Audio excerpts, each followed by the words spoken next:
Hello, welcome to our video about the body of the presentation English 1 with Team 1 ABL 6B Employee Class Politeknik Negeri Batam.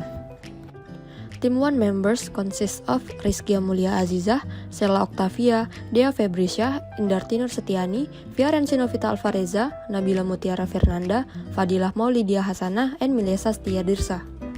Now, we will talk about the body of the presentation.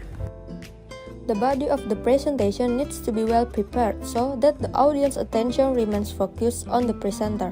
There are 8 things that need to be well prepared. First, transition.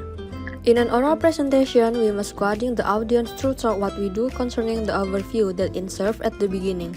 Moment want to move from one section to another, use transitions. In a way, restate or summarize what was just we show, announce what you will see. An example is by diverting using the following words. Now that we have an idea of, let's turn our attention to, example, now that we have an idea of the dimension of the malaria problem in Africa, let us turn our attention to the efforts now being made to control it. Next, apart from, what other factors contribute? Example, apart from human error and design flaws, what other factors contribute to the Chernobyl accident? Second, road signs. These signs serve as informing the audience as to whether you are continuing in the same direction, changing direction, differentiating to possible directions, or arriving at your destination. These signs are used effectively to make it easier for the audience to keep up with the progress of your conversation. Continuation. Furthermore, moreover, in addition. Example, backup mechanism for computers tend to become obsolete rapidly. It's easy to find 3 examples from the past 20 years. Floppy disks, diskettes, and zip disk. Furthermore, new software formats do not always recognize older formats. Change in direction. However, nevertheless, although, despite, in spite of. Example, despite the fact that digital cameras are used for more than half of all photos taken today, most of those pictures. Contrast. In contrast, on the other hand, while, whereas. Example, burner at home could be as little as 5 years. In contrast, some photographic papers can last up to 200 years. Arrival, consequently, therefore, thus. Example, consequently, saving a digital photo file for the next 20 or 50 years is going to take a lot of hard work. Third, restating the important ideas.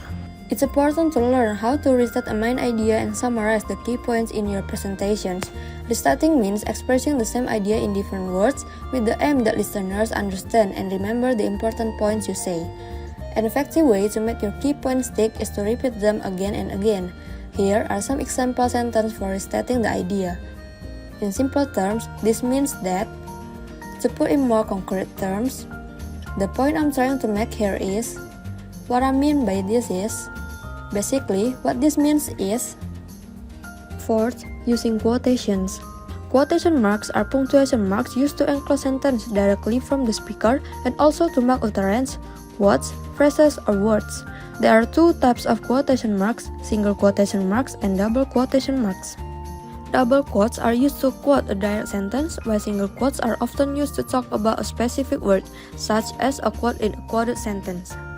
Example, I have a quote from Amalia. It said, there is a close relationship between language skill and the social environment in which language users live. Fifth, using examples. An example is a particular instance of something that is representative of a group or an illustration of something that's been generally described. Examples help you to make your point by taking your audience from the abstract to the concrete. There are some synonyms for example: case, illustration, instance, sample, specimen. Here are different ways to say for example. The best example of, an interesting example of, is, a typical example of, to set a good example, to give you an idea. 6. Expressing opinion. Expressing an opinion is an opinion conveyed by someone about something that is thought personally and not based on facts or knowledge. Here is an example of giving opinion based on personal. In my opinion, in my experience, I strongly believe that. General, some people say that. Many or most people think or believe that. Everybody knows that. explaining things better? What I mean is, what I'm trying to say is that 7th, using numbers. When presenting financial results on a PowerPoint slide, don't overwhelm your audience. Use the power of your numbers to support your conclusions. Don't make the mistake of thinking that the numbers speak for themselves. Here are 3 tips to help you to effectively present numbers during your presentation. 1. Always contextualize numbers. Numbers must be related to something familiar in order to have meaning and make them relevant. 2. Use only the numbers you absolutely have to. An effective presentation has fewer key points, not more. Those key points sometimes involve numbers. Fair enough, but your presentation will be better when you're only using the one necessary to communicate what's most essential. 3. When you can, use numbers via a visual. If a picture is worth 1,000 words, it's worth as many numbers. Whenever possible, show numbers, especially when they get numerous and complex, using visual aids such as graphs, charts, tables, etc. 8. Using charts, graphs, and tables. Charts, graphs, and tables are great tools for oral presentations. Charts, graphs, and tables require speakers to be able to quickly explain key points and help listeners stay focused on the information contained in charts, graphs, and tables. Example that can be applied when starting to explain charts, graphs, and tables. I want you to now look at a chart of domestic oil production in the United States. I think it will become clear when we become dependent on imported oil. That's an explanation about the body of presentation from our team. Thank you.